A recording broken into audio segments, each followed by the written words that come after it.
¿Juzgan tu crimen o juzgan tu vida? Hola, soy Michelle. ¿Sabías que la justicia no siempre se ha centrado en lo que haces, sino en quién eres?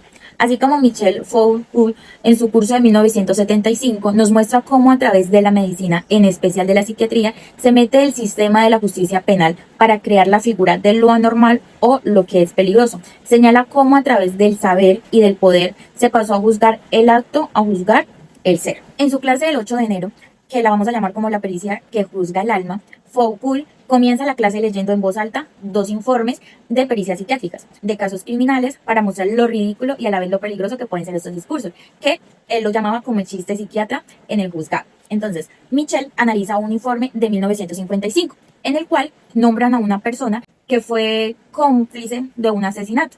El psiquiatra no se enfoca en si este hombre estaba loco, sino en su carácter de criminal. Lo describe con términos algo extraños y pues moralizantes, como el alcibiadismo, el erotratismo, bovarismo y donjuanismo, que en realidad no son enfermedades mentales.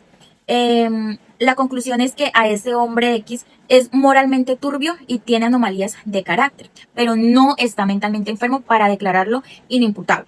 Entonces Michel subraya que la psiquiatría está allí para demostrar que el individuo ya se parecía a su crimen antes de cometerlo. La psiquiatría le da como al juez la excusa para castigar toda la vida a la persona acusada. Básicamente el informe que da el psicólogo o el psiquiatra en el juicio es el arma del poder. Entonces, este no busca la verdad imparcial sobre la locura, sino calificar a la persona como peligrosa y no normal. Clase del 15 de enero. El nacimiento de la criminalidad. En esta clase se centra en la función de la psiquiatría y de la medicina en el derecho penal del siglo XIX.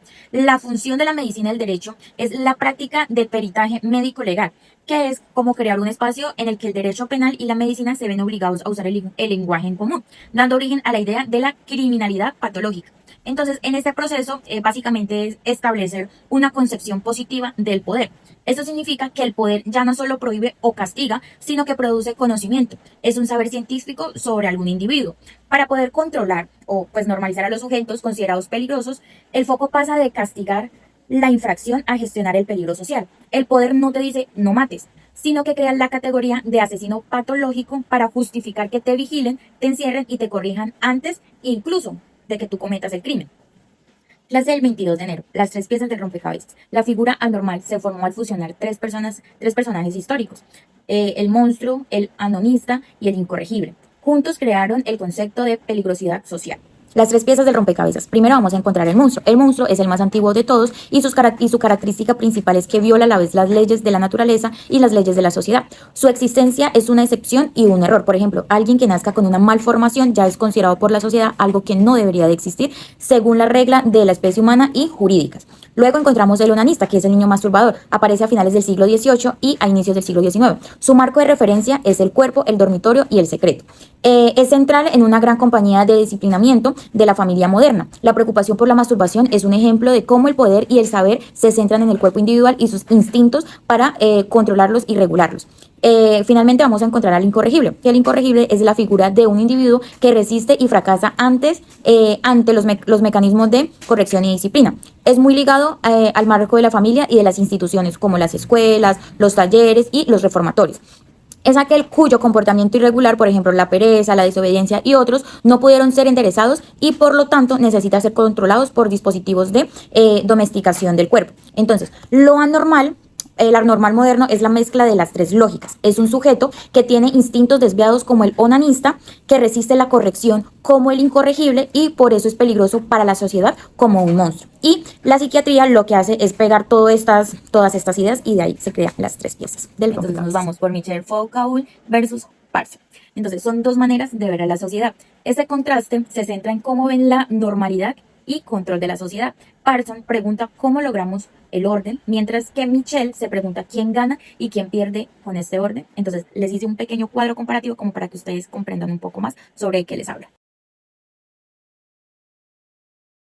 Entonces vemos como Parson, que es el orden, ve a la sociedad como una máquina que funciona bien. Si una pieza llega a fallar, que sería en este caso lo anormal, hay que arreglarla para que la máquina siga funcionando para todos. En cambio, para Michel, que lo critica, ve a la sociedad como un campo de batalla, que es como la figura de lo anormal. Y no es una pieza que falla, sino un producto intencional que al poder que el poder necesita para justificar su existencia y seguir controlando a los demás. Parson nos da la teoría de cómo funciona la normalidad y Mitchell nos da la teoría de quién se beneficia de esta normalidad. Como la parte que más me causó curiosidad, no solo curiosidad, sino que llamó mi atención, fue cuando él decía que los discursos dan risa, que son muy ridículos. A pesar de su poder y de su presentación de ser científicos, Mitchell nota que los informes están llenos de juicios morales, estereotipos sociales, lenguaje vulgar, comentarios sin base científica, como don Juanismo y otros más.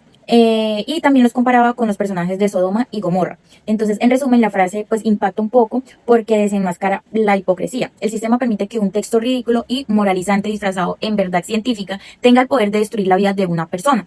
Entonces, Mitchell quiere estudiar cómo el poder se esconde detrás de la ciencia y del ridículo para ejercer control sobre la sociedad, juzgando a las personas no por el delito, sino porque si son anormales o son repugnantes. Entonces, básicamente, llegando a la conclusión de todo este video y de las 3 lecturas, esta clase nos muestra cómo la psiquiatría se robó el show, usando palabras raras, científicas como la pericia. Los expertos lograron que el juez castigara no solo el crimen, sino toda la vida de la persona que está siendo acusada, diciendo que este individuo era anormal, que era asocial. Entonces es como una mezcla de un monstruo incorregible y anonista. El poder no solo quiere que te comportes como persona, quiere que seas normal. Y si no lo eres, básicamente tienes una etiqueta científica para encenderte o para controlar. Si la justicia ya no juzga lo que hicimos, sino quiénes somos, ¿qué tan normales tenemos que ser para evitar ser castigados?